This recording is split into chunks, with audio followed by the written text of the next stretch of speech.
Este é o podcast Fora da Política Não Há Salvação. A versão em áudio do canal do YouTube Fora da Política Não Há Salvação, produzido por mim, o cientista político Cláudio Couto. A pesquisa do CNI-Ibope ela mostra duas coisas sobre o eleitorado brasileiro.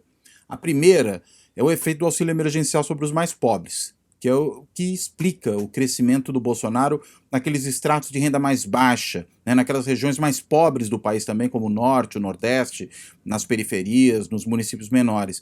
Porque é justamente aí que nós temos as pessoas que são os maiores beneficiários, a maior concentração de pessoas que são beneficiárias dessa transferência de renda do auxílio emergencial.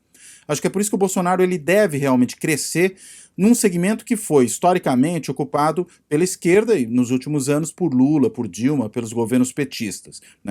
A questão é saber se esse aumento ele vai sobreviver à redução do auxílio emergencial. Porque nós devemos ter uma redução desse auxílio para metade a partir dos próximos meses. E esse eleitorado ele é muito pragmático. Ele premia aqueles que lhes beneficiam com políticas públicas, o que é muito racional. Agora, ele pode punir se ele perceber que o benefício foi embora. Como diz o ditado transmontano, quem dá e tira, pro inferno gira. Acho que esse é o risco que se corre.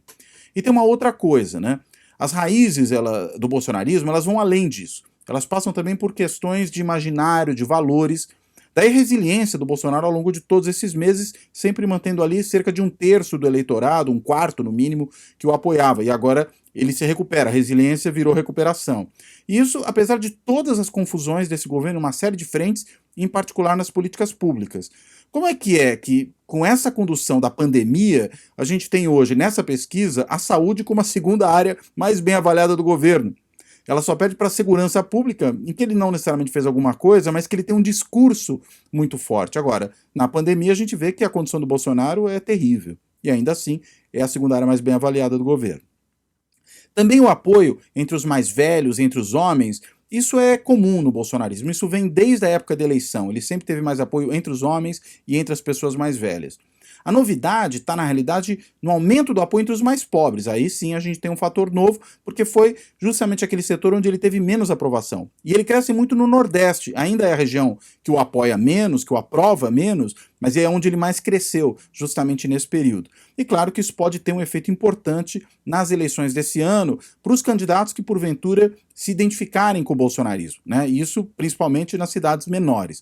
Agora, para pensar em 2022, eu acho que ainda é muito cedo, ainda não dá para fazer prognóstico qualquer que seja ele. Porque, primeiro, a política é muito fluida, ela vai mudar muito até 2022, como mudaria em qualquer circunstância, ainda mais nesse período que a gente vive de uma política muito tumultuada, com um governo muito tumultuado. E, ademais, o quadro para 2022, naquilo que diz respeito a quem serão os concorrentes, também é ainda um quadro muito indefinido. Enquanto nós não soubermos quem serão os concorrentes, quais serão as alianças, é difícil saber como é que esse crescimento deste momento do Bolsonaro em popularidade pode afetar as eleições que estão ainda tão longe. Além do podcast, disponível em 16 agregadores, dentre eles o Podcast Addict, o Anchor, o Apple, o Deezer, o Google Podcasts, o Spotify, o Stitcher e o TuneIn, o Fora da Política Não Há Salvação também está no canal do YouTube. Visite o nosso canal do YouTube, curta e se inscreva. Fora da Política Não Há Salvação. Um podcast para discutir política.